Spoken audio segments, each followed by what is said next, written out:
नमस्कार दोस्तों, decode exam पर मैं शिवम आप सभी का फिर से बहुत बहुत स्वागत करता हूं।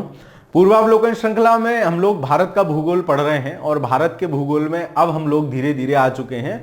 जो हमारे खनिज संसाधन होते हैं, है ना, उनसे रिलेटेड जो डेटा पूछे जाते हैं, जैसे कि भारत में या भारत का कौन सा स्थान है, भारत के कौन से प्रदेश इस चीज को उगाने में अग्रणी है, इस प्रकार के सवाल पूछे जाते हैं। कुछ उनसे रिलेटेड मतलब कह सकते हैं कॉन्सेप्चुअल सवाल भी होते हैं। तो आज की जो आपकी बेसिकली क्लास है उसमें फैक्चुअल चीजें ज्यादा हैं। फैक्चुअल होने के साथ साथ मैंने क्या किया है, जैसे कुछ आपकी चीजें मिलेंगी जो हमेशा से एक ही राज्य विशेष उगाता चल रहा है। जैसे फॉर कपास ले लोगे तो कपास में जो स्थान है ना वो शुरुआत से ही है, वो प्राय चेंज नहीं होगा। तो जिन स्टेट्स का स्थान प्राय चेंज होता रहता है, कुछ अंतर रहता है, मैं उस तरीके से आपको चीजें बताता चलूंगा। ठीक है, तो प्रश्नों के माध्यम से आज की क्लास अपनी शुरू करते हैं। आज जो हम बेसिकली देखेंगे नगदी फसलें, है ना। अब तक हम खरीफ और रबी की फसल देख आए थे। पीछे रबी की फसल मैंने आपको बताया कब बोई जाती है, क्या होता है।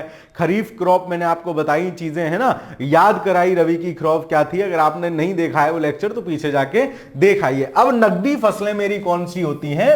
नगदी फसलें मेरी वो होती हैं जिनका प्रयोग मैंने आपको पहले भी बताया था, जिनका यूज हम बेसिकली किसके लिए कर रहे हैं, पैसा कमाने के लिए कर रहे हैं, ना कि खाने पीने के लिए। जैसे गेहूं है, चावल है, वो खाद्यान्न फसलें हैं ना, उनका बेसिक यूज पहले खाना है ना, पेट भरना है। नगदी फसलों का यूज क्या होता है? मुख्यतः व्यापारिक प्रयोग के लिए उनको उगाया जाता है। तो नगदी फसलों में पहला आपका क्या आ जाता है? कपास। ठीक है, कपास से रिलेटेड जो भी सवाल पूछे गए हैं वो आपके इस चैप्टर में मिलेंगे। 8-10 सवाल जो भी कपास से रिलेटेड पूछे गए हैं। ठीक है, चलिए, कपास बेसिकली जो है वो देशज पौधा है, भारत में ही माना जाता है कि इसका उदय हुआ है ना, इस तरीके से। ठीक है, चलो शुरुआत करते हैं आज के सवालों की। तो पहला सवाल आपका क्या है? पहला क्वेश्चन है, इतनी लंबी चौड़ी कहानी दी है, यूपीएससी के सवाल है, प्राय लंबी चौड़ी कहानी देंगे ही। वह फसल उपोष्ण प्रकृति की। अब आपको याद रखना है, उपोष्ण पता होना चाहिए आपको। उष्ण, उपोष्ण, शीतोष्ण और शीत, इस तरीके से कटिबंध डिवाइड हैं। तो 23.5 डिग्री से 45 डिग्री के आसपास के कटिबंध को बोलते हैं हम उपोष्ण। उपोष्ण प्रकृति की है, उसके लिए कठोर पाला हानिकारक है ना। विकास के लिए उसे कम से कम 210 पाला रहित दिवसों की और 50 से 100 सेंटीमीटर वर्षा की आवश्यकता होती है। तो याद रखना, ये पाला रहित जो दिवस है ना, ये पाला रहित दिवस सिर्फ और सिर्फ कपास में, मुख्यतः जो मुख्य फसलें हैं उनमें से कपास के लिए ही यूज होता है। तो याद रख लेना इसको, अगर इस तरीके की चीज कहीं भी हो तो वो कपास, ये इसका कीवर्ड है, वहां से कपास मिल जाएगा। हल्की अपवाहित मृदा जिसमें नमी धारण करने की क्षमता है, उसकी खेती के लिए आदर्श रूप से अनुकूलित है। तो अगर आपको ये पाला रहित दिवस वाली बात पता है ना कपास के लिए, तो आप इसका आंसर सही करके ले जाओगे। ठीक है, तो यह फसल निम्नलिखित में से कौन सी है? तो कौन सी हो जाएगी आपकी? कपास। ठीक है, कपास। चलिए दूसरा सवाल देखते हैं। भारत के निम्नलिखित क्षेत्रों में से कौन सा कपास का अधिकतम मात्रा में उत्पादन करता है? तो आप देखोगे कि जो कपास का एरिया है ना वो बेसिकली पश्चिमी भारत या फिर उत्तर पश्चिमी भारत है। तो ये वाला एरिया, ये साइड वाला एरिया आपका कपास का आ जाता है। तो देखो उत्तर पश्चिमी भारत, ठीक है। और गंगा क्षेत्रीय मैदान, भाई गंगा के मैदान में क्या कपास होते सुना है? हम आप लोग गंगा के मैदान के निवासी हैं, कहीं आपने देखा? मतलब होता भी होगा तो बहुत कम। तो ये गलत हो जाएगा यहां से। उत्तर पश्चिमी और पश्चिमी भारत ये सही है, पश्चिमी और दक्षिण भारत में नहीं होगी। और उत्तर भारत के मैदान में गन्ना, गेहूं, धान ये सब होते हैं, ना कि कपास। तो इस प्रकार इस प्रश्न का सही आंसर क्या हो जाएगा आपका? Option number B. तो ये कुछ ट्रेडिशनल प्रश्न है ना, और जो कुछ करेंट ओरिएंटेड प्रश्न है वो हमेशा की तरह आपको रेड टेक्स्ट में मिलेंगे लिखे हुए, ताकि उसमें आपको मैं साथ साथ आपको यह भी बताता चलूंगा कि ये आपको ध्यान ही रखना है, इसके डेटा प्राय चेंज नहीं होते हैं। जहां डेटा चेंज होते रहते हैं साल दर साल, वो मैं आपको वो भी बताता चलूंगा कि यहां से आप इसको स्किप कर सकते हैं। तो जिस सवाल को मैं बोलूं इसको स्किप कर सकते हैं, उसको रिवीजन में भी मत देखना। क्यों? क्योंकि फालतू टाइम वेस्ट जाएगा। तो उसको बड़ा से क्रॉस किताब पे भी लगा देना। चलो, भारत का सबसे बड़ा कपास उत्पादक राष्ट्र है, ठीक है, राज्य है, तो कौन सा है? आर्थिक समीक्षा 2022-23 के अनुसार कपास के अग्रणी उत्पादक राज्य क्रमशः गुजरात, महाराष्ट्र और तेलंगाना है। याद रखोगे प्रायः कपास का जो उत्पादन है वो उच्च स्तर पर किसमें किया जाता है, गुजरात में किया जाता है। तो याद रखोगे भारत का कपास का सबसे बड़ा उत्पादक राज्य कौन सा हो जाएगा, आपका गुजरात। तो तीसरे का आंसर क्या हो जाएगा, ऑप्शन नंबर ए इस प्रश्न का, मतलब सॉरी ऑप्शन नंबर बी इस प्रश्न का सही आंसर होगा। ठीक है, पहले महाराष्ट्र था, इन दोनों में चलती रहती है, गुजरात और महाराष्ट्र में, इसको स्किप भी कर सकते हो, है ना, लेकिन ध्यान रख लेना गुजरात और महाराष्ट्र। चलो, निम्नलिखित में से किन जिलों में, तो आप चाहो तो जो रेड रेड वाले सवाल है ना उनको अपनी बुक में भी मार्क कर लो कि उनके पीछे ज्यादा टेंशन नहीं लेनी है ना, उनको आप रिवीजन के टाइम भी छोड़ते चल सकते हो, वो हम खनिज वाले डेटा में से कर लेंगे। लेकिन इन सब के चक्कर में हम करते क्या है ना कि जो हमारे ट्रेडिशनल सवाल है ना हम उनको भी छोड़ देते हैं कि अरे यार खनिज पढ़ेंगे ही नहीं, है ना। तो ट्रेडिशनल सवाल जो छूटता है ना और वो दोबारा से पेपर में आके टपकता है, तो जो पढ़ के गया होता है ना उस बाबू का तो सही हो जाता है, और जो भाई साहब इस चक्कर में चले गए कह रहे तो करंट अफेयर्स है, वहां मामला गड़बड़ जाता है। तो आप चाहो तो सिर्फ ट्रेडिशंस वाले सवाल देखते चलो, रेड टेक्स्ट वाले छोड़ते चलना, अपनी बुक में भी मार्क कर लेना। निम्नलिखित किन जिलों को कपास की खेती के कारण सफेद सोने का क्षेत्र कहा जाता है। कपास को हम व्हाइट गोल्ड भी कहते हैं, ऐसे ही ब्लैक गोल्ड कहते हैं आपके काली मिर्च को, तो कपास को व्हाइट गोल्ड भी कहते हैं। एमपी का सवाल है, एमपी के खंडवा और खरगोन दो जिले हैं जिनको क्या कहते हैं, सफेद सोने का क्षेत्र कहते हैं कपास की खेती कारण।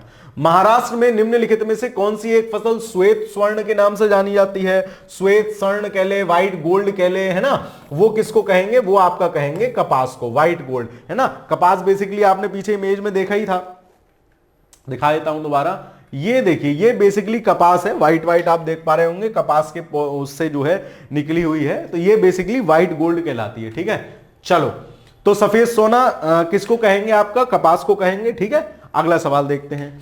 निम्नलिखित कथनों पर विचार कीजिए, ये ट्रेडिशनल सवाल है, कॉन्सेप्चुअल सवाल है, आपको ये समझ में आने चाहिए।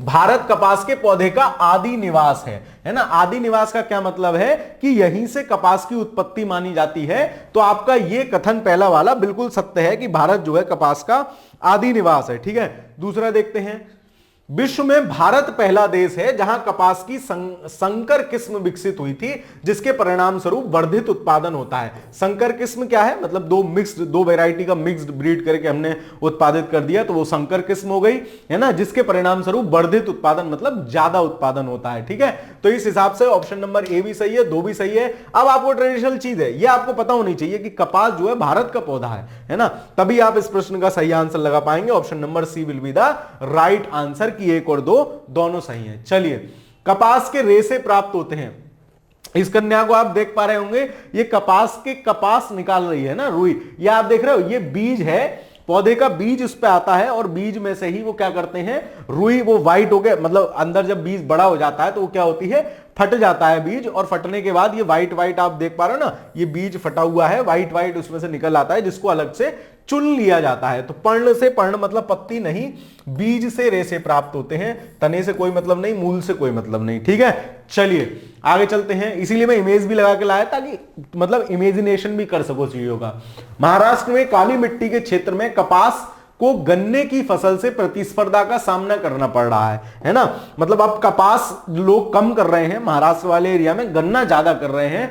क्यों सामना करना पड़ रहा है, क्यों, क्योंकि गन्ना जो है एक प्रकार की कैसी फसल है, सिंचित फसल है, मतलब उसके लिए सिंचाई की आवश्यकता बढ़िया होती है, और अगर सिंचाई पर्याप्त मात्रा में उपलब्ध है तो लोग गन्ना ज्यादा उत्पादित करेंगे क्योंकि उसका नगदी वैल्यू भी अच्छी ठीक ठाक रहती है। तो इस क्षेत्र में कपास का उत्पादन घटना नहीं, इस क्षेत्र की जलवायु में सामान्य परिवर्तन नहीं, सिंचाई सुविधाओं के प्रसार के कारण इस क्षेत्र में गन्ने की फसल अधिक लाभप्रद है। तो लोग क्या कर रहे हैं, लोग कपास की जगह वहां गन्ना उत्पादित कर रहे हैं। तो इस प्रकार इस प्रश्न का आंसर क्या हो जाएगा, ऑप्शन नंबर सी। चलिए अगला सवाल देखते हैं, भारत में किस राज्य में कपास का औसतन उत्पादन क्या है, सर्वाधिक है ना, आपसे पूछ रहा है कपास का औसतन उत्पादन सर्वाधिक है। तो इस प्रश्न का आंसर क्या हो जाएगा, देखो ये बदलते रहते हैं, औसतन उत्पादन की बात वही हो गई, पर हेक्टेयर उत्पादन किसमें सर्वाधिक है। आप अगर क्या कहते हैं ये डेटा देख के भी जाते हैं ना अपनी किताब में से, तो आप ये देख के जाते हैं नवीनतम आंकड़ों के अनुसार कि कौन पहले नंबर पे है, कौन दूसरे नंबर पे है। अब आपसे पूछ लिया उत्पादकता किसमें ज्यादा है, मतलब पर हेक्टेयर, तो ये बहुत टेढ़ी चीज है, और मतलब ऐसी फसलों के लिए जिनको आप नॉर्मली नहीं पढ़ रहे हो। तो इस प्रकार के सवाल मेरा मानना है कि छोड़ देने चाहिए। बाकी जब परीक्षा में आया था उसका आंसर आंध्र प्रदेश प्रदेश था, वर्तमान में अभी नवीनतम डेटा के हिसाब से पंजाब है ना। तो ये बहुत वेरी करता है इस प्रकार का प्रश्न। मेरी सलाह आपको इस प्रकार के प्रश्न की जहां उत्पादकता जैसे करके पूछा हो और कुछ ऐसी फसल पूछी हो जो एबनॉर्मल सी हो, तो उसको छोड़ देना चाहिए, गलत होने की संभावना ज्यादा हो जाती है। भारत के किस राज्य में सबसे अधिक सूती मिलें हैं? तो सूती मिलें जो सबसे ज्यादा हैं वो आपकी कहां है? वो आपकी महाराष्ट्र में है। ठीक है, महाराष्ट्र में सर्वाधिक सूती मिले हैं। तो इस प्रश्न का आंसर क्या हो जाएगा आपका? Option number B. चलिए अगला सवाल देखते हैं। अब आ गई आपके गन्ने की क्रॉप, गन्ने की फसल। पीछे बढ़िया आप गन्ने का खेत लगा हुआ देख रहे हैं। ठीक है, चलिए तो गन्ने की फसल ये भी एक प्रकार की नकदी फसल है, मतलब इसका उपयोग, इसका जो उत्पादन है वो मुख्यतः व्यापारिक प्रयोग के लिए किया जाता है। ठीक है, चलिए देखते हैं सवाल क्या है। निम्नलिखित में से कौन सी फसल न्यूनतम जलदक्ष है ना, लीस्ट वाटर एफिशिएंट फसल है? इसका देखो अब उल्टा मतलब है। लीस्ट वाटर एफिशिएंट मतलब जिसको ज्यादा पानी चाहिए उत्पादन के लिए, है ना, ज्यादा पानी चाहिए। प्राय आपने देखा होगा गन्ने की फसल जो खादर वाला एरिया होता है, खादर वाला एरिया कौन सा? जहां नदी का पानी रिसेंटली आया हुआ होता है, जो नदी के एरिया से बाढ़ वाला एरिया एक तरह से मान सकते हैं। खादर वाले एरिया में गन्ना बहुत होता है। आप कहीं बस या रेल से यात्रा कर रहे हो, ये चीज नोटिस किया कीजिए कि जहां नदी वाला पुल आता है ना, उसके आसपास 2-4 किलोमीटर तक आपको खेतों में गन्ना ही गन्ना दिखेगा, अगर मैदानी क्षेत्र है तो। ठीक है, चलिए तो कौन है जिसके लिए ज्यादा जल की आवश्यकता होती है? आपका गन्ना। बाजरा तो बहुत असिंचित फसल है, इसको एक आध सिंचाई दो काम चल जाता है। अरहर में भी कोई दिक्कत नहीं है, और सूरजमुखी। चलिए अगला देखते हैं। भारत के किस राज्य में गन्ने की खेती के अंतर्गत सबसे ज्यादा भूमि है?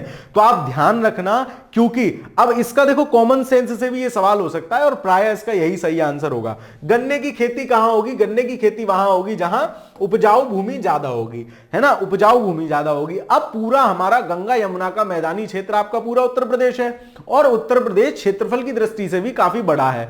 तो उत्तर प्रदेश जब क्षेत्रफल की दृष्टि से भी काफी बड़ा है, गंगा जमुना का दुआब वाला क्षेत्र पड़ जाता है, उपजाऊ क्षेत्र है, तो सबसे अधिक गन्ने की खेती के अंतर्गत भूमि कहां मिलेगी? आपको उत्तर प्रदेश में मिलेगी, है ना। ये डेटा ऐसे हैं, काफी टाइम से उत्तर प्रदेश ही है इसमें आगे। ठीक है, उत्तर प्रदेश ही आगे और बहुत आगे है, मतलब जस्ट लगभग जो सेकंड वाला है उससे डबल लगभग इसमें है। ठीक है, सेकंड नंबर पे महाराष्ट्र है बेसिकली गन्ने में, है ना। गन्ना और चीनी में बदल जाएंगे दोनों। जैसे गन्ना में नंबर 1 ये है, गन्ना में नंबर 1 उत्तर प्रदेश है, नंबर 2 महाराष्ट्र है, और बहुत अंतर है, लगभग डबल का अंतर है। लेकिन चीनी में ये चचा नंबर 1 हो जाते हैं और गन्ने में चीनी में ये चचा नंबर 2 हो जाते हैं। तो आप ध्यान रखना इस बात को भी, गन्ना और चीनी के हिसाब से भी। ठीक है, क्योंकि वहां क्या है कि प्रोसेसिंग बढ़िया है, मिल्स ज्यादा है, तो उस प्रकार से चीनी का उत्पादन महाराष्ट्र ज्यादा करता है। चलो आगे चलते हैं। भारत की निम्न फसलों में से किस फसल के अंतर्गत उसके शुद्ध सकल कृषि क्षेत्र के सिंचित क्षेत्र का सर्वाधिक प्रतिशत है? तो भाई साहब सिंचित मतलब क्या है? गन्ने की फसल तो वही होगी जहां सिंचित होगी, है ना, वो असिंचित रहते हुए फसल हो ही नहीं सकती। सिंचित मतलब जिसको सिंचाई की ज्यादा जरूरत पड़े, तो सिंचित क्षेत्र किसके अंतर्गत ज्यादा होगा? आपका गन्ने के अंतर्गत। ठीक है, गन्ना मुख्य सिंचित फसल है, बिना सिंचाई के गन्ना हो ही नहीं सकता है, और सिंचाई में भी ज्यादा सिंचाई। चलो, भारत के 4 गन्ना उत्पादक राज्यों का घटते हुए में क्या सही क्रम है? तो जो आपके गन्ना उत्पादक राज्य है ना, वो पहले नंबर पे उत्तर प्रदेश है, दूसरे नंबर पे महाराष्ट्र है, और तीसरे नंबर पे आपका पड़ जाता है कर्नाटक, फिर और आगे आ जाते हैं, मतलब फर्स्ट सेकंड यही रहते हैं, काफी समय से ऐसा ही है। तो ये डेटा आप याद रख सकते हैं कि पहले नंबर पे उत्तर प्रदेश, दूसरे नंबर पे महाराष्ट्र, और चीनी में ये दोनों पलट जाएंगे, महाराष्ट्र पहले नंबर पे आ जाएगा, उत्तर प्रदेश दूसरे नंबर पे आ जाएगा। ये डाटा काफी समय से सेम है और मुझे नहीं लगता जल्दी चेंज होंगे, क्योंकि इनके उसमें क्षेत्र में बहुत अंतर है ना। लगभग 20 मिलियन हेक्टेयर गन्ना उत्तर प्रदेश में होता है और वो वहां होता है 10-11 ही, तो बहुत अंतर है। ठीक है, तो पहले नंबर पे उत्तर प्रदेश वाले देखो कौन से हैं, ये दोनों ऑप्शन तो वैसे ही गलत हो गए, उत्तर प्रदेश, फिर महाराष्ट्र दूसरे नंबर पे, फिर तमिलनाडु, आंध्र प्रदेश। ठीक है, अब इसमें आंध्र तमिल है, तो इस हिसाब से इस प्रश्न का आंसर ऑप्शन नंबर बी होना चाहिए, क्योंकि बाद में फिर तमिलनाडु आंध्र प्रदेश आ जाता है। लेकिन अभी तीसरे नंबर पे कौन सा है? कर्नाटक है। तो ये पुराना सवाल है, इसलिए इन्होंने ये ऑप्शन दिए हैं। नए सवाल आएंगे तो उस हिसाब से क्या होगा? उत्तर प्रदेश, महाराष्ट्र, तीसरे नंबर पर कर्नाटक दिया रहा होगा। आगे चलते हैं। भारत में सर्वाधिक गन्ना पैदा करने वाला राज्य है, तो सोचना ही नहीं है, कौन है? हम ही है। सबसे ज्यादा गन्ना कौन पैदा करता है? हम पैदा करते हैं, उत्तर प्रदेश। ठीक है, भारत के किन राज्यों में गन्ना सबसे ज्यादा पैदा होता है? अब देखो किन राज्यों में, है ना, उत्तर प्रदेश के साथ बिहार दिया, उत्तर प्रदेश के साथ राजस्थान दिया, ये तो वैसे ही गलत होगा, उत्तर प्रदेश है ही नहीं, यहां है ही नहीं। अब देखो अगर इस तरीके के भी ऑप्शन आ जाए ना, हमें ये देखना है ज्यादा सही कौन सा हो सकता है ना। नंबर 1 पे तो उत्तर प्रदेश है। अब उत्तर प्रदेश के साथ बिहार वाला एरिया भी तो है ना, जो सिंचित एरिया है, जहां मैदानी क्षेत्र है, यमुना वगैरह गंगा है ना, वहां उस क्षेत्र से भी बहती है, तो उत्तर प्रदेश के साथ बिहार को मिला लोगे तो इन दोनों राज्यों में दिए गए विकल्पों में से सबसे ज्यादा सही ये आंसर हो जाएगा। वैसे कौन कौन है? उत्तर प्रदेश, महाराष्ट्र, कर्नाटक, याद रखेंगे, ठीक है, ये डेटा याद रख सकते हैं। आगे चलते हैं, ये भी तो जानना जरूरी है ना आपको, कौन सा डेटा याद रख सकते हैं कौन सा नहीं। तो मैं जो बोल रहा हूं डेटा याद रख सकते हैं, उसको अपनी बुक में क्रॉस मत लगाना। जो मैं डेटा बोलूं कि इसको आप अपडेटेड से देख लेना, उसमें बुक में क्रॉस लगा देना, उसको रिवीजन करने की भी कोई जरूरत नहीं उन सवालों को, क्योंकि गलती होने की संभावना ज्यादा हो जाती है। गन्ना उत्पादन 2013 में राज्यों का सही अवरोही क्रम है, तो वही ऊपर से नीचे अवरोही। देखो उत्तर प्रदेश के बाद महाराष्ट्र किस में है? ऑप्शन बी में है। काम खत्म, ऑप्शन बी हमारा सही आंसर हो जाएगा। आगे चलते हैं, निम्न कथनों पर विचार कीजिए। चीनी उत्पादन प्रक्रम में शीरा एक उपोत्पाद है ना। शीरा, जो गांव देहात के बालक हैं जो अपना गन्ना मिल पे जाकर डालते हैं, उनको पता होगा कि शीरा जो है चीनी उत्पादन का एक उप उत्पाद होता है, मतलब उससे प्राप्त होता है, उसका साइड प्रोडक्ट है, ये ठीक है।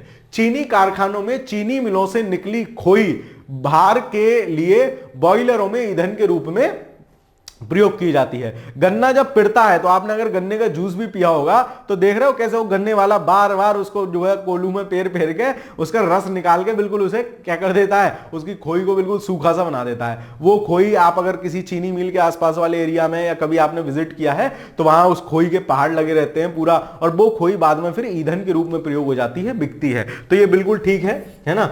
कच्ची सामग्री के रूप में केवल, देखो जहां ये एक्सट्रीम शब्द आ जाए ना, केवल, ओनली, है ना, कि बिल्कुल नहीं, ये प्राय गलत होते हैं। केवल गन्ने से ही चीनी का उत्पादन होता है? नहीं, चुकंदर से भी चीनी का उत्पादन होता है, ठीक है, जिनमें शर्करा की मात्रा ज्यादा होती है उनसे चीनी का उत्पादन होता है। तीसरा गलत हो जाएगा। देखो कौन से सही है, तो 1 और 2 जहां दिया हो, मतलब ऑप्शन नंबर ए इस प्रश्न का सही आंसर होगा, ठीक है। आगे चलते हैं, गन्ना उत्पादन के लिए एक व्यवहारिक उपागम जिसे धारणीय गन्ना उपक्रमण के रूप में जाना जाता है, उसका क्या महत्व है? ठीक है, मतलब धारणीय गन्ना उपक्रमण में क्या है कि बेसिकली गन्ने की फसल को इस तरीके से पैदा करेंगे कि जो है ज्यादा नुकसान पर्यावरण इत्यादि को ना हो, ठीक है। तो इसमें देखते चलते हैं सही आंसर क्या है।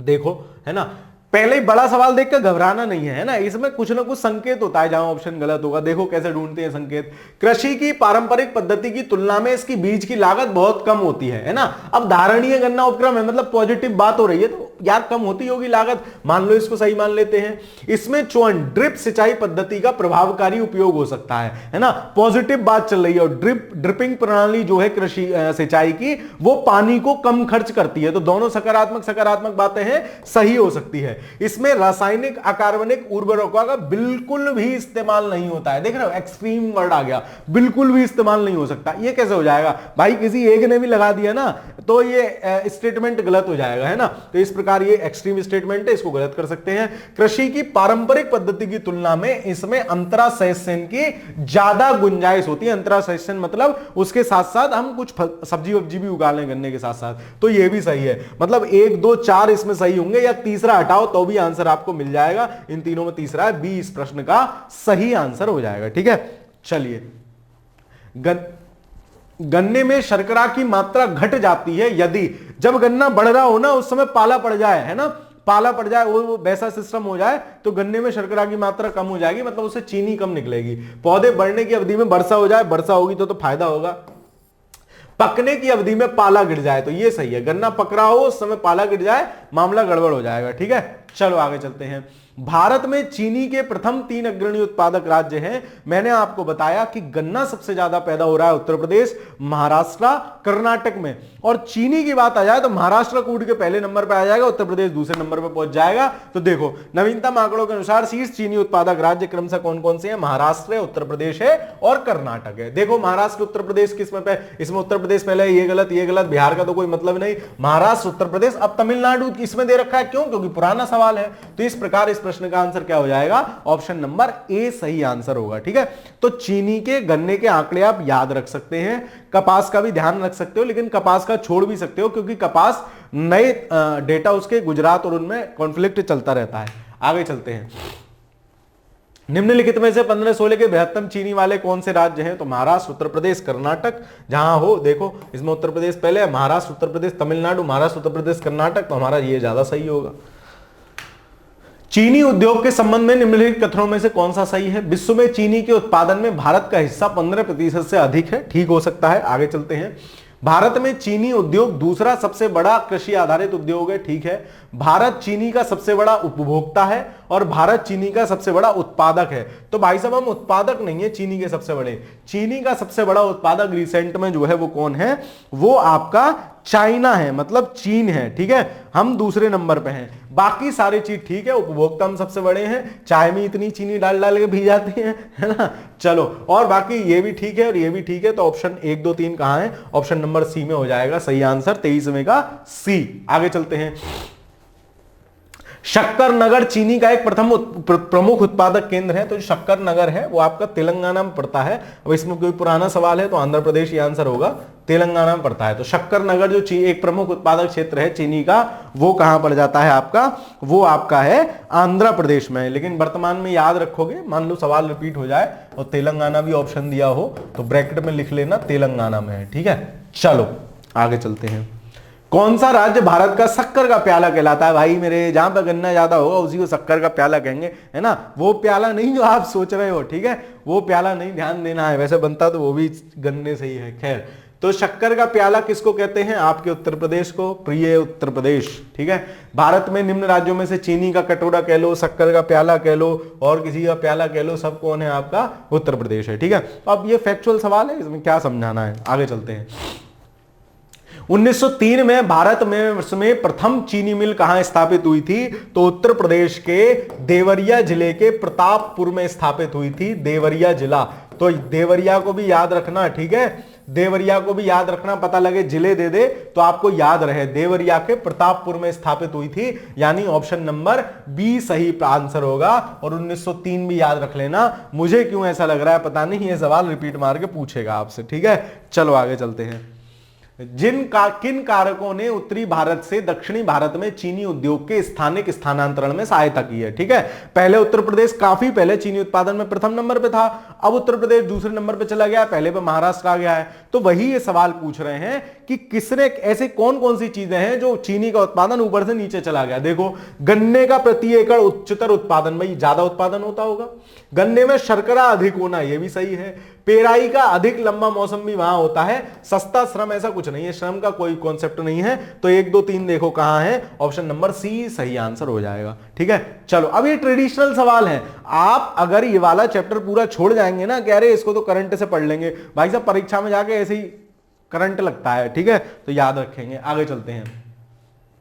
गन्ने में प्रजनन कार्य किया जाता है, तो गन्ना प्रजनन केंद्र आपका कहां है? कोयम्बटूर में है। ठीक है। तो ऑप्शन नंबर डी इस प्रश्न का सही आंसर होगा।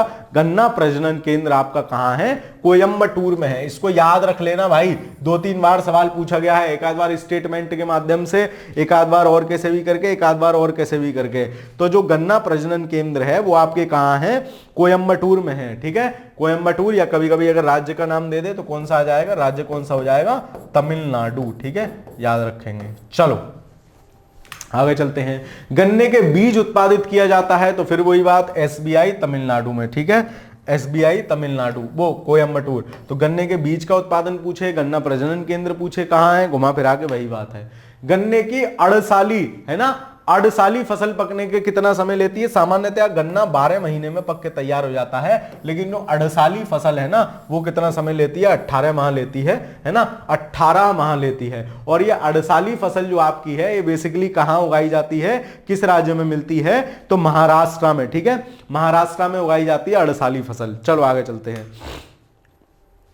निम्न कथनों पर विचार कीजिए। चीनी उद्योग दक्षिण भारत में अधिक विकसित है। ठीक है। गन्ने की प्रति हेक्टेयर पैदावार तथा गन्ने की रस की मात्रा, जो सरकरा बात चल रही थी ना, वो यही है। मान लो देसी भाषा में समझ लो, गन्ना का रस, तुम्हारे यहाँ गन्ने के रस, गन्ने में से निकलेगा 2 गिलास जूस, इनके यहाँ से निकल रहा है 3 गिलास जूस। तो 2 गिलास जूस में बन रही थी 4 चम्मच चीनी, इसमें बनेगी 6 चम्मच चीनी। तो भाई वहां ज्यादा मामला बढ़ जाएगा अपने आप।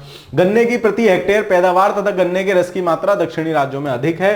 तो कथन भी सही है, कारण भी सही है और व्याख्या भी सही है। कैसे देखते हैं व्याख्या सही है कि नहीं है? क्योंकि लगा के देखो दोनों के बीच में। चीनी उद्योग दक्षिण भारत में अधिक विकसित है क्योंकि गन्ने की प्रति हेक्टेयर पैदावार और गन्ने की रस की मात्रा दक्षिण में अधिक होती है। सेटिस्फाइंग है स्टेटमेंट और कंक्लूजन दोनों, तो सही एक दोनों सही है और उसका सही स्पष्टीकरण है। 32 में का आंसर हो जाएगा आपका ऑप्शन नंबर ए। अगला सवाल देखते हैं। नीचे दिए गए कथन है एक दूसरे को कहा गया है, देखो क्या है। उत्तर प्रदेश में गन्ना तथा चीनी का उत्पादन महाराष्ट्र से अधिक होता है परंतु उत्पादकता कम है।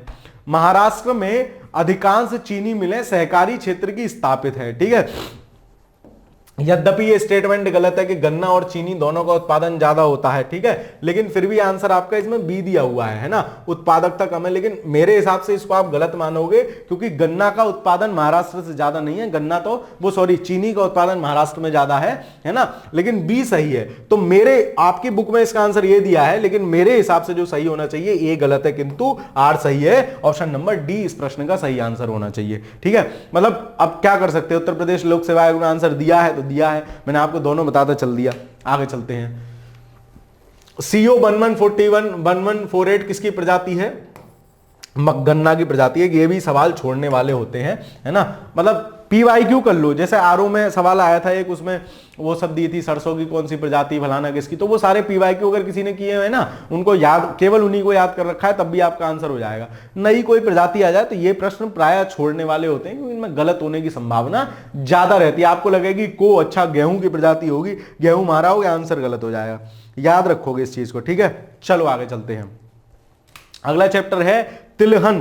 तिलहन मतलब ऐसी फसलें जिनसे तेल निकाला जाता है जिनका, है ना, उसमें क्या क्या हो जाएगी, मूंगफली हो जाएगी, तिल हो जाएगा, जिनका यूज बेसिकली तेल निकालने के लिए किया जाता है, ठीक है। चलो देखते हैं सवाल। निम्नलिखित में से कौन एक तिलहनी फसल है? तिलहनी मतलब जिसका तेल निकाल रहे हो। मसूर का क्या तेल निकालते हो? नहीं, दाल बनाते हैं। लोबिया नहीं, बरसीम नहीं, सूरजमुखी का तेल होता है, ठीक है। पहले गांव में कन्याओं के नाम होते थे, सूरजमुखी, चंद्रमुखी, ठीक है। चलो आगे चलते हैं। पीत क्रांति किससे संबंधित है? तो पीली क्रांति। मैंने हमेशा तुमको बताया, पिछली क्लास में भी बताया था, शायद पिछली से पिछली में, कि क्रांति अगर कोई आ जाए भाई साहब आपको ना पता हो, रंग मिलाओ, है ना। पीला रंग की बात चल रही है, पीत क्रांति पीला रंग। देखो इनमें से पीला रंग किसके पास होता है? अनाज उत्पादन, तिलहन। भाई सारे तेल लगभग पीले कलर के ही होते हैं। दुग्ध तो व्हाइट क्रांति हो जाएगी, मत्स्य नीली क्रांति होती है, अनाज में भी नहीं है। तो ये तो मेन ही क्रांति हरित क्रांति अनाज से संबंधित है। तो क्या हो जाएगा? पीत क्रांति किससे संबंधित है? तिलहन से। इतनी बार सवाल पूछा है, पता नहीं क्यों, है ना, बहुत फेवरेट सवाल है यूपी का, है ना,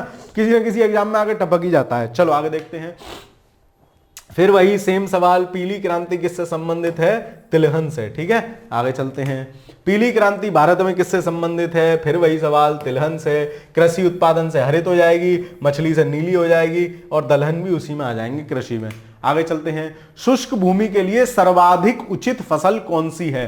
तो जो शुष्क भूमि है, शुष्क भूमि मतलब जहां सिंचाई की मात्रा कम मिल पा रही है, तो ऐसी जगह पे कौन सी फसल बढ़िया हो पाएगी? तो ऐसी जगह पे बढ़िया फसल हो पाएगी आपकी मूंगफली, ठीक है। मूंगफली को याद रखोगे, ऐसी जगह कौन सी फसल बढ़िया हो पाएगी? मूंगफली। चलो,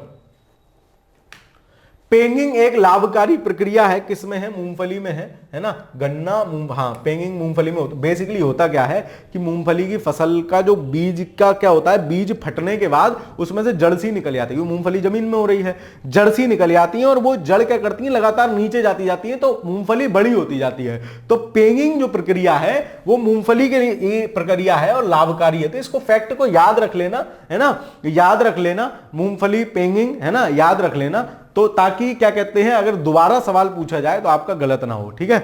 चलो आगे चलते हैं। मैं सोच रहा था इस मूंगफली और पेंगिंग के बगल में ना एक पीनट वाला वो ले आता आपका लगा के, लेकिन पता लगे कोई कॉपीराइट मार दे। पीनट वाला नहीं आता, तो मूंगफली की क्या है, वो ऐसे छोटे छोटे इसमें दाने बने हुए होते हैं, है ना। तो मूंगफली की पैकिंग है, ऊपर लिखा होता है कंपनी का नाम। तो मूंगफली आजकल किस में आने लग गई? पैकिंग में आने लग गई। ये याद रख लेना। अब इनमें से और कोई चीज तो पैकिंग में मिलती नहीं है, मूंगफली मिलती है। तो पैकिंग किसकी लाभकारी प्रक्रिया है? मूंगफली में। याद रहेगा आपको शायद अगर रिपीट करेगा। सोयाबीन का अग्रणी उत्पादक राज्य। सोयाबीन से पता नहीं काहे इतनी मोहब्बत है ना। सोयाबीन का अग्रणी उत्पादक बहुत पूछा गया है। तो इन दोनों में कॉन्फ्लिक्ट चलता रहता है, इन दोनों में, ठीक है। महाराष्ट्र और मध्य प्रदेश में कॉन्फ्लिक्ट चलता रहता है, कभी महाराष्ट्र आगे हो जाता है, कभी मध्य प्रदेश आगे हो जाता है। तो इसको, इन दोनों राज्यों को याद रख लेना, एक बार अपडेटेड डेटा से देख लेना, ठीक है। तो नवीनतम आंकड़ों के अनुसार, लेकिन मुझे ऐसी उम्मीद है कि मैंने बिल्कुल अपडेटेड डेटा आपके लिए देख के लगाए हैं, है ना। तो अगर आपका अभी आरओ वाला एग्जाम है तो यही सही होंगे नवीनतम आंकड़ों के अनुसार, क्योंकि बेसिकली आर्थिक समीक्षा में ही डेटा दिए रहते हैं, है ना। नवीनतम आंकड़ों के अनुसार शीर्ष सोयाबीन उत्पादक राज्य क्रमशः महाराष्ट्र, मध्य प्रदेश और राजस्थान है। मैंने कैसे याद कर रखा है, क्योंकि सोयाबीन ज्यादा पूछा गया है तो मैंने सोयाबीन याद कर लिया है। कैसे, बचपन में जब सोया लाते थे, हमारे समय में नटखट आता था 1 रुपए का, ठीक है। तो बचपन में जब सोया लाते थे, नटखट लाते थे, तो पैसा किससे मांगते थे? पैसा आप मांगते थे अपनी माता जी से, मम्मी से। तो माँ ऐसे करके याद रख लिया मैंने, मम्मी से पैसा मांग के सोया लाते थे। तो सोया से क्या हो गया? सोया। आप कह सकते हो सर बकवास कर रहे हो, कहां तक याद रखेंगे? भाई साहब याद रखनी नहीं है, खाली सुन लो 1-2 बार और किताब पे लिख लो। रिवीजन के समय सिर्फ पढ़ जाना, एग्जाम में अपने आप ना क्लिक करें ना ये चीजें तब बताना, लेकिन शर्त है कि रिवीजन होना चाहिए, ठीक है। तो मम्मी से पैसा मांग के क्या लाते थे? सोया लाते थे। तो मम्मी हो जाएगा और सोया हो जाएगा।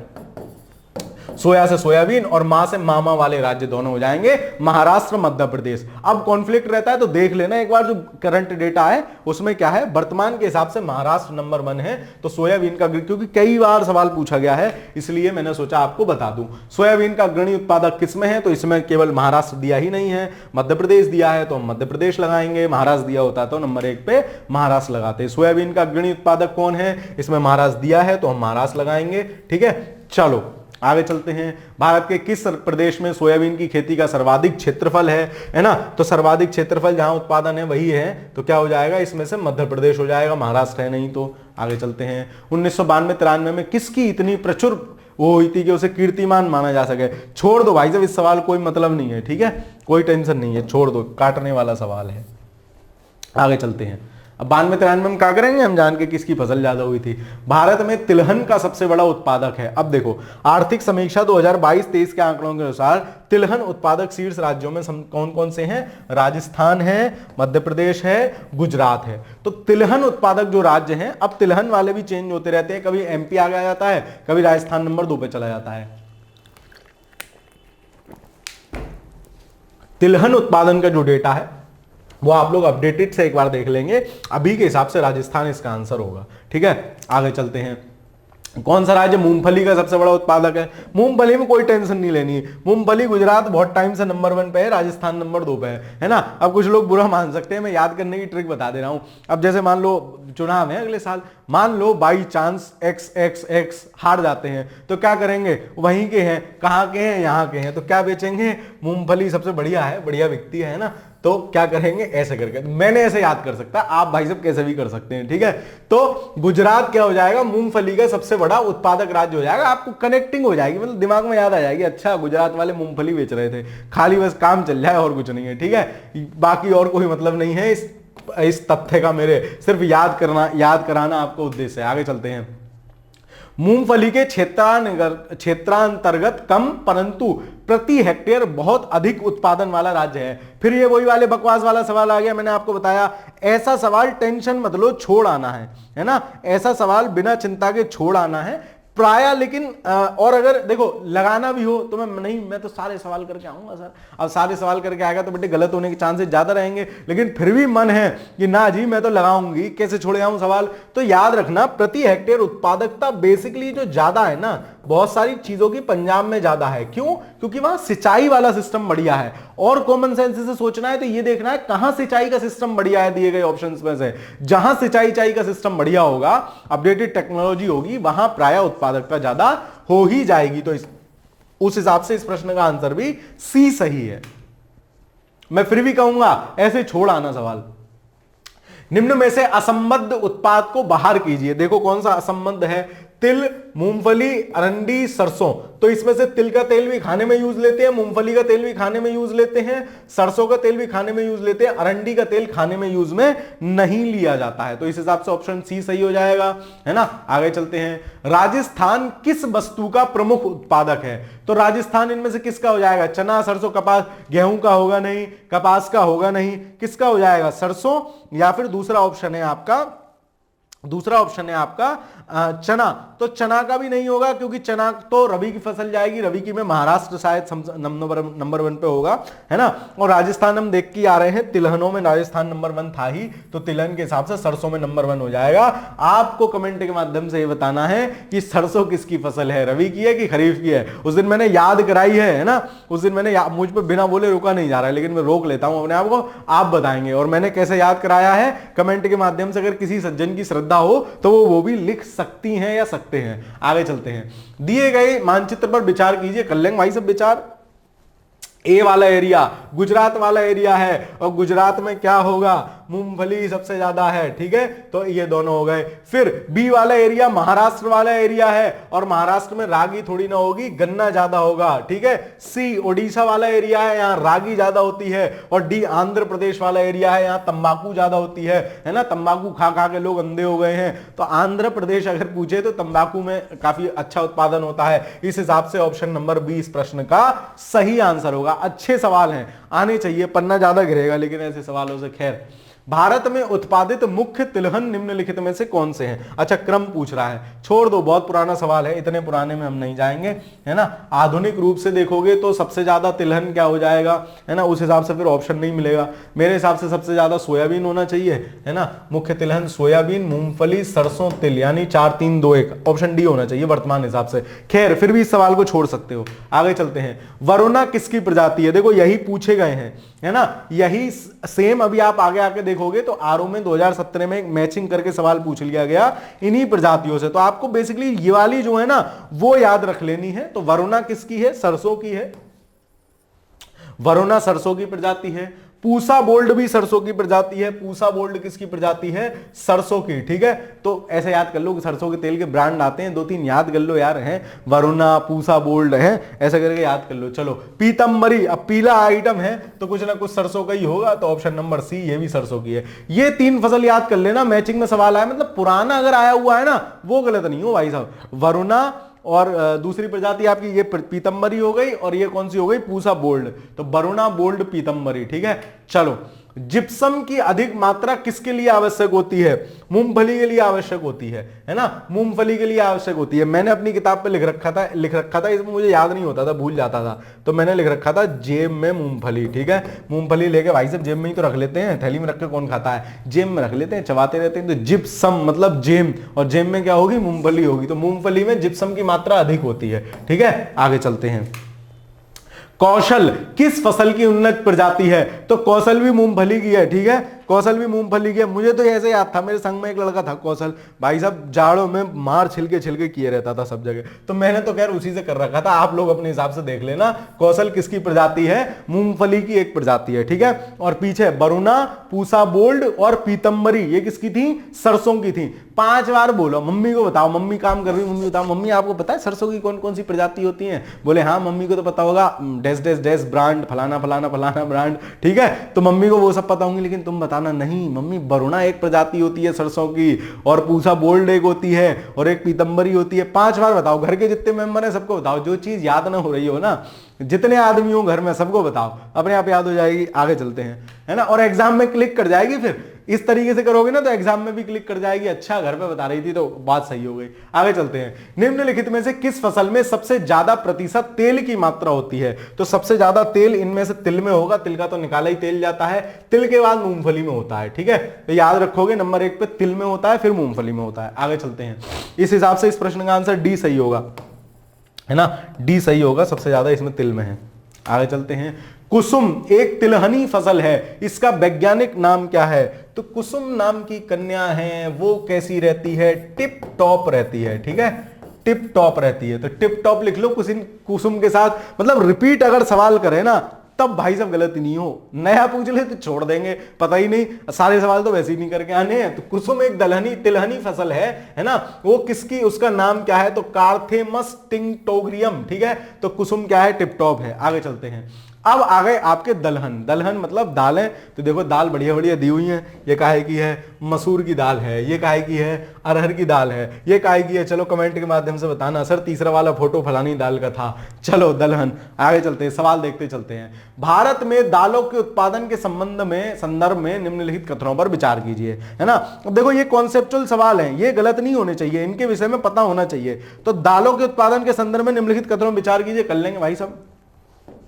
उड़द की दाल की खेती, उड़द की खेती खरीफ और रबी दोनों में की जा सकती है, बिल्कुल सही बात है। उड़द के विषय में याद रखना, उड़द रबी की भी फसल है और उड़द खरीफ की भी फसल है, ठीक है। कुल दाल उत्पादन का लगभग आधा केवल मूंग का होता है। एक तो देखो केवल आ गया, और कॉमन सेंस भी लगाओ, अगर यहां मूंग की जगह अरहर लिखा होता ना तो मान लेते। क्यों? क्योंकि हर घर में सबको फेवरेट दाल होती है आपकी अरहर, लेकिन मूंग की दाल क्या आधी हो सकती है यार। मतलब बाकी चना बना मसूर अकड़म झकड़म जितनी भी दालें होती है सब एक तरफ, मूंग एक तरफ, वैसे ही गलत हो गया। आगे चलते हैं। पिछले 3 दशकों में यानी 30 सालों में जहां खरीफ में दालों का उत्पादन बढ़ा है वहीं रबी में दालों का उत्पादन घटा है। कैसी बात कर रहे हो? 30 सालों में ऐसा हो सकता है क्या? केवल खरीफ में बढ़ा ही हो, रबी में घटा हो? मतलब एक आध साल तो ऐसा आया होगा, 2-4 साल की कहते पिछले मान लेते। 30 सालों में कोई ऐसा साल नहीं आया होगा इसमें गड़बड़ हो गया वो डेटा। तो फसल है ये तो कमती बढ़ती होती रहेगी। कॉमन सेंस से ये भी गलत मैंने कर दिया, तो इसका सही आंसर क्या हो जाएगा? केवल एक। Option number A will be the right answer. आगे चलते हैं। निम्न में से एक देश दलहनी फसलों का मुख्य उत्पादक देश है। भाई साहब हम हैं, उत्पादक भी हैं और उपभोक्ता भी हैं सबसे बड़े, है ना। आयात करते हैं, है ना, कम पड़ जाती है हमारे यहाँ, आयात करते हैं। इतनी दाल खाते तो अच्छी बात है, प्रोटीन के सोर्स हैं। चलो आगे चलते हैं। भारत में निम्नलिखित में से कौन सा एक उत्पाद सामान्यतया निर्यात नहीं किया जाता है? दाल ही नहीं निर्यात करते हैं साहब, हमारी पूर्ति नहीं पड़ रही भाई साहब, है ना। हमारा लल्ला 2 कटोरी दाल खाता है, जरूरत ज्यादा पड़ जाती है। खाओ भाई दाल तो खाओ, प्रोटीन के नेचुरल स्रोत हैं। वो जो आप घोट घोट के पीते हो वो सब नहीं, वो सब बेकार का आइटम है। आगे चलते हैं। भारत में दालों की कमी, मुझे देख रहे हो, मुझे कहीं से प्रोटीन की कमी लग रही है? चलो, भारत में दालों की कमी है परंतु प्रोटीन की नहीं, दालों की मांग की वरीयता है। ये क्या कुछ गलत टाइप है क्या इसमें? भारत में दालों की कमी है परंतु प्रोटीन की नहीं, और क्या है? दालों की मांग वरीयता है। मतलब ठीक है, हाँ दालों की कमी है प्रोटीन की नहीं है। अच्छा, भारत में दालों की कमी है प्रोटीन की नहीं, क्यों कमी है? क्योंकि दालों की मांग की वरीयता है, दाल ज्यादा मांगी जाती है। तो सही व्याख्या है, सही कथन है। आगे चलते हैं, अगला सवाल देखते हैं। भारत में दालों का सबसे बड़ा उत्पादक राज्य है, तो इनमें से दालों का सबसे बड़ा उत्पादक राज्य कौन सा हो जाएगा आपका? नोट में देखते चलो। आर्थिक समीक्षा 2022-23 के अनुसार दालों के शीर्ष उत्पादक कौन से हैं? मध्य प्रदेश है, महाराष्ट्र है, राजस्थान है। तो इसमें भी ऊपर नीचे चलता रहता है, तो अभी टेंशन नहीं लेनी, उस हिसाब से मध्य प्रदेश है। नवीनतम डेटा से इसको आप देख लेना।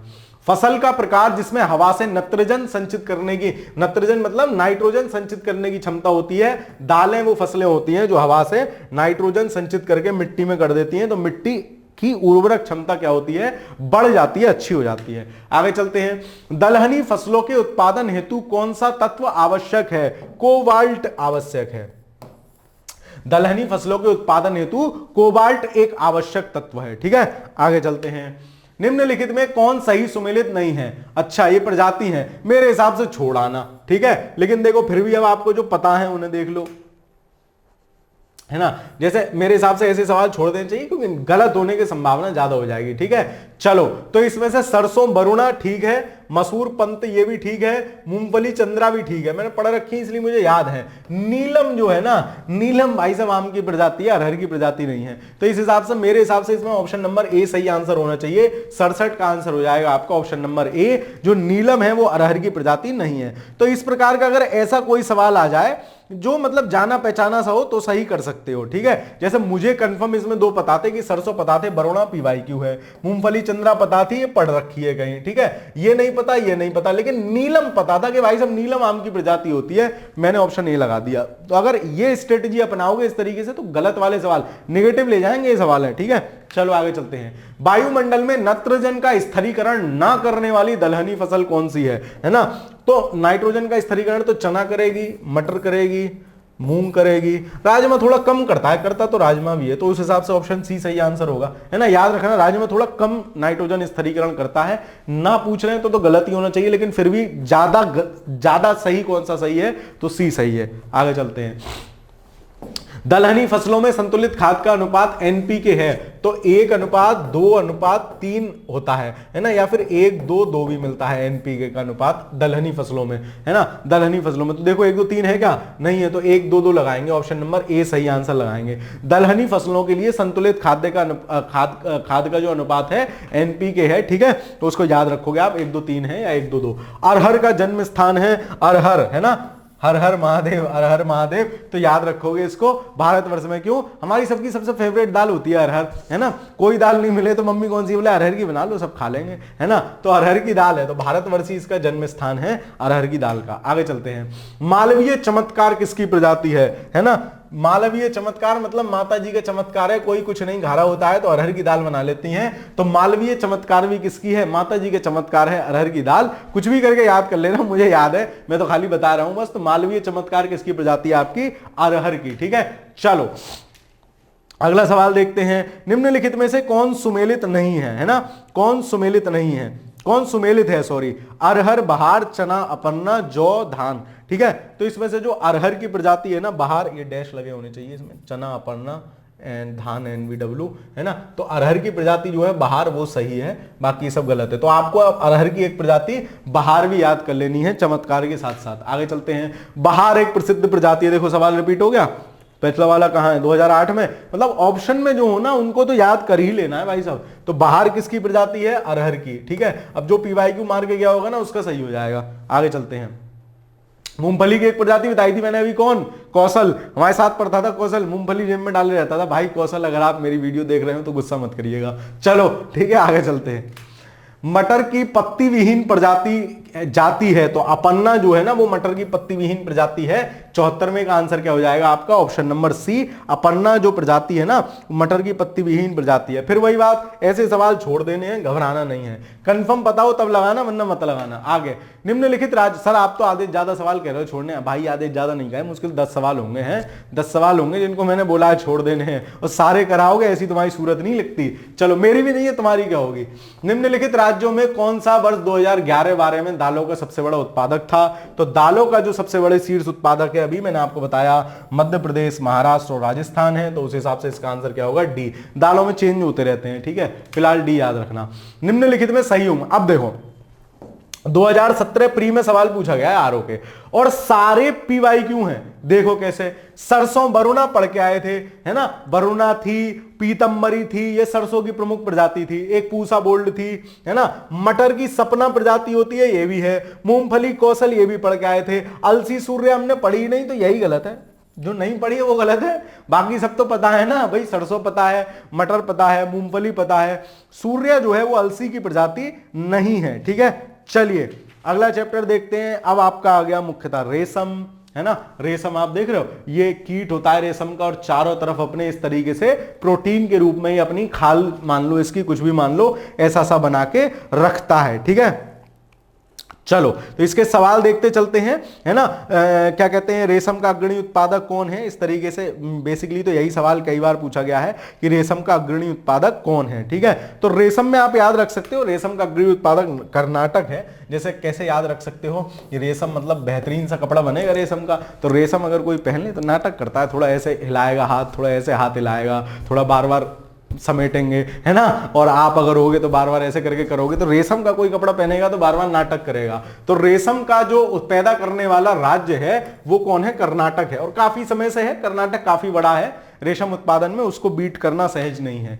भारत में 3/4 से अधिक कच्चा रेशम प्राप्त होता है। देखो कर्नाटक कहां कहां है, कर्नाटक यहां है, कर्नाटक यहां है। अब देखो खुद थोड़ा सा कॉमन सेंस लगाओ, कर्नाटक के साथ आंध्र प्रदेश होना चाहिए कि असम होना चाहिए, भाई असम तो बिल्कुल उसका पारिस्थितिकीय क्षेत्र जो है कर्नाटक से बिल्कुल अलग हो जाएगा, जबकि आंध्र प्रदेश बगल में पड़ रहा है, तो कर्नाटक के आसपास का आंध्र प्रदेश का माहौल होगा। तो 3/4 से अधिक कच्चा रेशम, आप समझ रहे हो, आधे से ज्यादा कच्चा रेशम कर्नाटक में मिलता है। इसीलिए मैंने आपसे कहा रेशम में तो टेंशन लेनी ही नहीं है। आगे चलते हैं, कर्नाटक आंख बंद करके याद कर लेना, शहतूत रेशम का अग्रणी उत्पादक राज्य है, कुछ नहीं सोचना है, कर्नाटक लगा देना है, ठीक है। तो शहतूत रेशम का अग्रणी उत्पादक राज्य कौन सा हो जाएगा आपका, कर्नाटक हो जाएगा। आगे चलते हैं, अगला मिलाते हैं, अगला क्वेश्चन देखते हैं। नेक्स्ट क्वेश्चन, निम्नलिखित में से कौन सा एक सुमेलित है, ठीक है, निम्नलिखित में से कौन सा एक सुमेलित है। तो इसमें से जो इरी रेशम है ना वो असम्य होती है, इनके टाइप है, इनको ध्यान रखना। इरी रेशम असम्य होती है, मूंगा, शहतूत और टसर, है ना। चलो तो इस हिसाब से, और टसर जो है वो झारखंड में होती है। कहते हैं ना बहुत टसन झाड़ रहा है, टसन झाड़ना, तो टसर रेशम जो है वो झारखंड में होती है। इरी जो है वो असम में होती है। तो इरी से याद कर लो, इरी तुम असम में हो रही हो, मतलब वो बेचारी अकेली बची है, वो असम में हो रही है। तो इरी रेशम असम में है, मूंगा भी आपकी असम में है, मूंगा भी असम में है, तो ये भी सही होना चाहिए। और शहतूत रेशम आपका कहां होती है, शहतूत रेशम आपका कर्नाटक में होती है, ठीक है। ये शायद मुझे लगता है इसमें दोनों, क्योंकि मूंगा और इरी तो सही होती हैं, तो देख लेना शायद ये मिस टाइप हो या जो भी हो, ए और बी दोनों सही हैं इसमें, है ना। इरी रेशम जो मुझे ध्यान आ रहा है, क्योंकि सवाल कई बार कर चुका हूं ये, तो मुझे ध्यान आ रहा है इसमें ऑप्शन ए ही सही था। इरी जो थी वो उसमें थी, या तो इसमें कुछ मिस टाइप है, देख लेना एक बार। निम्नलिखित कथनों पर विचार कीजिए तथा नीचे दिए गए कूट से सही उत्तर कूटिए। कूट लेंगे भाई साहब। भारत में कर्नाटक कच्चे रेशम का सबसे बड़ा उत्पादक है। आंख बंद करके सही आंसर लगाओ, जिनमें एक ना है उन ऑप्शन को हटाओ। ठीक है, तो सही आंसर लिया। भारत में आंध्र प्रदेश शहतूत रेशम का सबसे बड़ा उत्पादक है। तो आंध्र प्रदेश शहतूत रेशम का नहीं है, ठीक है, शहतूत रेशम का तो कर्नाटक ही है। भारत में झारखंड टसर रेशम का सबसे बड़ा उत्पादक, मैंने आपको बताया टसन झाड़ रहे हैं, तो टसर रेशम से याद रखना झारखंड में सबसे ज्यादा टसर रेशम होती है, मतलब 1 और 3 सही है, मतलब ऑप्शन नंबर सी सही है। और इरी रेशम, इरी और दूसरा कौन सी थी, मूंगा थी। इरी और मूंगा रेशम कहां है, असम में है। तो इरी तुम असम में पहुंच गई, ठीक है, तो ऐसे करके इसको, मतलब मुझे याद है, आप अपने हिसाब से देख लेना। इरी और मूंगा दोनों असम में है, इस हिसाब से ये भी सही गलत हो जाएगा। 1 और 3 जिसमें हो, ऑप्शन नंबर सी इस प्रश्न का सही आंसर हो जाएगा। 2-4 सवाल और रहे, घबराओ मत। मूंगा रेशम की एक ऐसी किस्म है जो पूरे विश्व में केवल भारत में ही होती है। और मूंगा कहां होती है, मूंगा होती है आपकी असम में। 3-4 नाम है ना, एक पीवाई क्यों है, रिपीट सवाल मारा ना तो शकल देखोगे फिर बैठ के। मूंगा, इरी याद रख लेना, टसर याद रख लेना, टसर झाड़ रहे हैं मैंने आपको बता ही दिया। और रेशम अगर पूछ ले तो सबसे ज्यादा, क्योंकि रेशम पहन के आदमी नाटक करता है, ओहो अलग सा है मामला। चलो 1966 में ओक फ्लोरा की खोज ने भारतीय रेशम उत्पादन के इतिहास में एक नया अध्याय लिख दिया था। निम्नलिखित राज्यों में 40 कौन सा एक ओक टसर रेशम का अग्रणी उत्पादक है। पूरी कहानी लिखने दो इन्हें, हमें क्या मतलब, ठीक है ना, हमें क्या मतलब, हम ध्यान रखेंगे कि टसर रेशम का जो अग्रणी उत्पादक राज्य है वो कौन सा है, आपका झारखंड होना चाहिए, ठीक है, हो सकता है उस समय कोई और हो, ठीक है, करंट अफेयर्स का सवाल है, आंख बंद करके अभी याद रखोगे, अभी टसर रेशम का झारखंड है, ठीक है, ये बहुत पुराना सवाल है तो इसमें शायद कुछ और होगा आंसर, ठीक है। चलो आगे चलते हैं। निम्न भारतीय राज्यों में कौन रेशमी वस्त्र का सबसे बड़ा उत्पादक है। अब जहां रेशम हो रही होगी वही तो रेशमी, रेशमा को वही ले जाएगा ना, रेशमा नहीं ले जाएगा, रेशमी वस्त्र वही सबसे ज्यादा उत्पादित होंगे, ठीक है। तो इस हिसाब से इस प्रश्न का आंसर क्या हो जाएगा, कर्नाटक, ठीक है, रेशमी वस्त्र सबसे ज्यादा उत्पादित वही होंगे। भारत के निम्नलिखित राज्यों में से कौन सिल्क सूत उत्पादित करता है। तो सिल्क सूत का है, रेशम का है ना, सिल्क का मतलब ही रेशम जैसे सा हो जाता है, तो आप याद रखोगे कौन, कर्नाटक, ठीक है। इस प्रकार आपकी आज की क्लास खत्म होती है, ठीक है। तो अब तक हम ये सब देख चुके हैं, आगे थोड़ी सी फसल वसल और देखेंगे, फिर जो पेट्रोलियम वगैरह है उनके उत्पादन क्षेत्र वगैरह है उनको देखेंगे। इस हिसाब से अभी क्लासें हैं आपकी 7-8 क्लासें, संभवतः 6-7 और होंगी, ठीक है। उसके बाद इंडियन ज्योग्राफी खत्म हो जाएगा, ठीक है। चलिए तो फिर मिलते हैं एक नई वीडियो में, तब तक अगर चैनल पर नए हो तो चैनल को सब्सक्राइब जरूर कर लीजिएगा, और वीडियो आपको कैसी लग रही है कमेंट के माध्यम से जरूर बता दिया करिए। वीडियो को लाइक कर दीजिए, दोस्तों के साथ साझा कर सकते हो तो साझा कर दीजिए। मिलते हैं फिर एक नई वीडियो में, तब तक के लिए पढ़ते रहिए, खुश रहिए, धन्यवाद।